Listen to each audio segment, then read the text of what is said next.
saya Catherine Gisha Ninggolan dengan NIM 1020230007. Di sini saya akan menampilkan tugas video saya yang berjudul Kesehatan Lingkungan, Kesehatan Reproduksi, K3, dan Gizi bagi Masyarakat. Seperti yang kita ketahui bahwa kesehatan lingkungan adalah suatu keseimbangan ekologi yang harus ada antara manusia dan lingkungan agar dapat menjamin keadaan sehat dari manusia. Menurut Himpunan Ahli Kesehatan Lingkungan Indonesia atau HAKLI, Kesling adalah suatu kondisi lingkungan yang mampu menopang keseimbangan ekologi yang dinamis antara manusia dan lingkungannya untuk mendukung tercapainya kualitas hidup manusia yang sehat dan bahagia. Kesehatan reproduksi.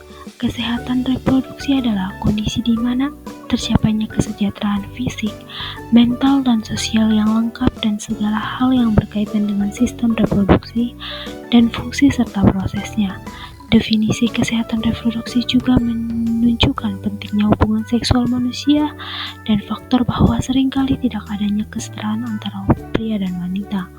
Faktor yang mempengaruhi kesehatan lingkungan yaitu faktor kemiskinan, demografi masyarakat, budaya politik, bahkan lingkungan. K3 adalah suatu sistem yang dirancang untuk menjamin kesehatan yang baik pada semua personal di antara tempat kerja agar tidak menderita luka maupun menyebabkan penyakit di tempat kerja dengan mematuhi atau taat pada hukum dan aturan keselamatan dan kesehatan kerja yang terjamin pada perubahan fisik, sikap menuju keselamatan di tempat kerja, instrumen yang memproteksi pekerjaan lingkungan hidup perusahaan, serta orang-orang sekitar dari bahaya karena kecelakaan kerja disebut dengan keselamatan serta kesehatan kerja. Gizi bagi masyarakat. Gizi adalah suatu proses organisme menggunakan makanan yang dikonsumsi secara normal melalui proses digesti, absorpsi, transportasi, penyimpanan, metabolisme, dan pengeluaran zat-zat yang tidak digunakan untuk mempertahankan kehidupan dan fungsi normal dari organ-organ serta menghasilkan energi. Adapun kasus dari pemaparan teori di atas yaitu yang pertama, seorang warga bermasyarakat bernama Nyonya X yang tinggal di dekat sungai telah melihat betapa kotor dan tercemarnya sungai di dekat rumahnya. Ia merasa bahwa kebersihan sungai sangat penting untuk kesehatan masyarakat lingkungan. Apakah faktor yang mempengaruhi perilaku masyarakat tersebut? Jawabannya yaitu B. Sikap atau attitude terhadap kebersihan lingkungan. Mengapa B? Karena menurut teori klasik taksonomi Bloom, Kesling dipengaruhi oleh 4 hal yaitu perilaku, genetika, pelayanan kesehatan, dan lingkungan. Soal yang kedua yaitu Desa S adalah sebuah desa yang memiliki jumlah penduduk sekitar 700 jiwa.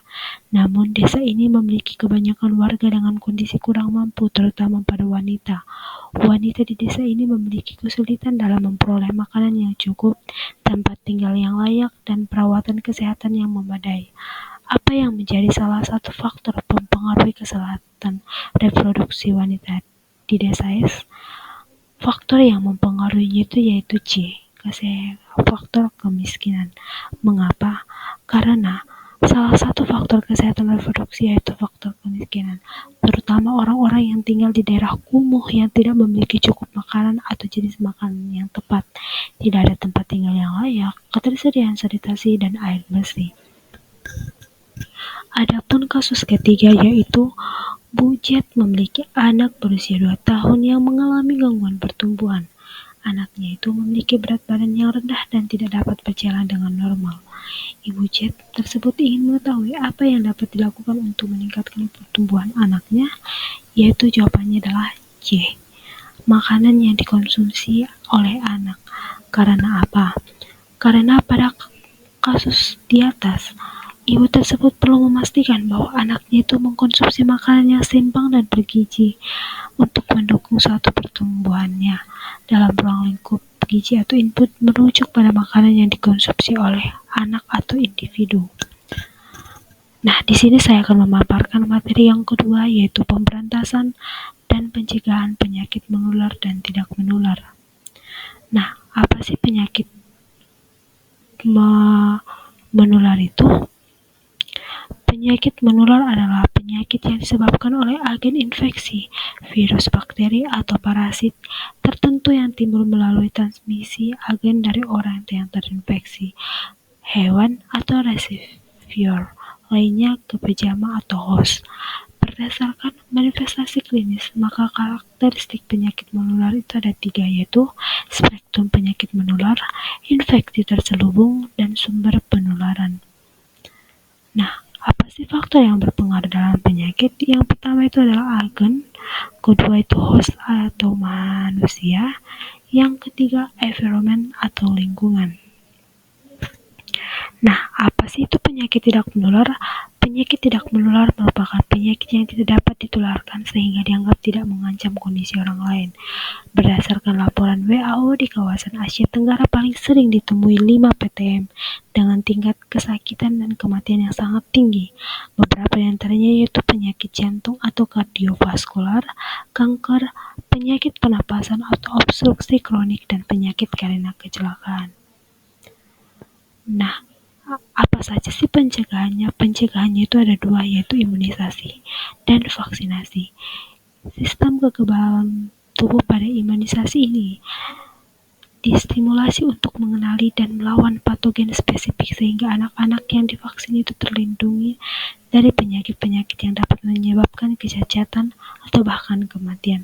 Vaksinasi itu yaitu vaksinasi mati dan vaksinasi yang dilemahkan, subunit vaksinasi, vaksinasi mRNA, vaksinasi DNA, dan vaksinasi vektor langsung, yaitu adalah virus hidup.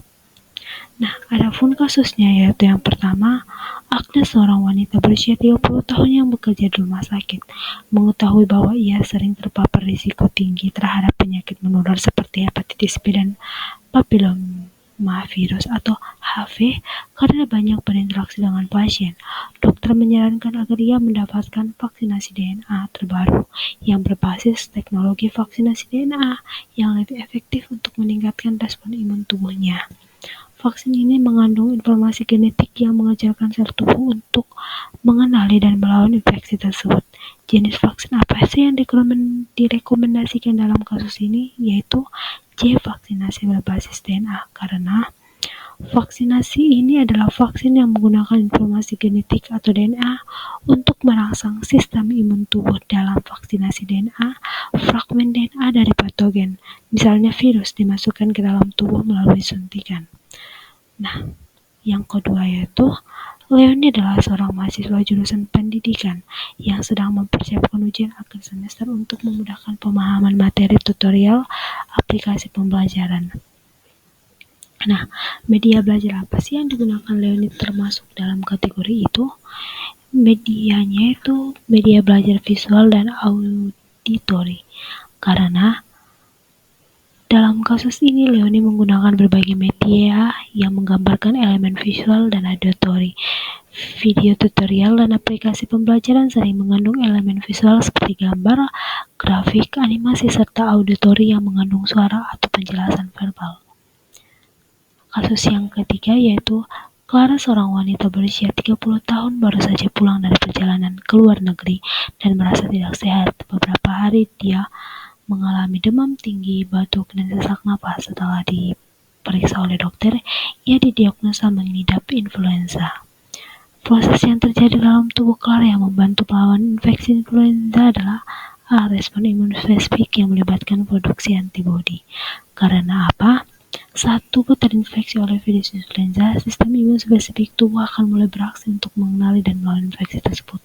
Nah, pada kasus di atas, vaksin yang diterima sebelumnya membantu mempersiapkan tubuh untuk mengenali dan memproduksi antibodi terhadap virus influenza. Nah, baik Ibu, sekian pemaparan dari saya. Saya izin pamit. Perkenalkan, nama saya Catherine Gesia Ninggolan dengan NIM 1020230007. Atas perhatiannya saya ucapkan terima kasih.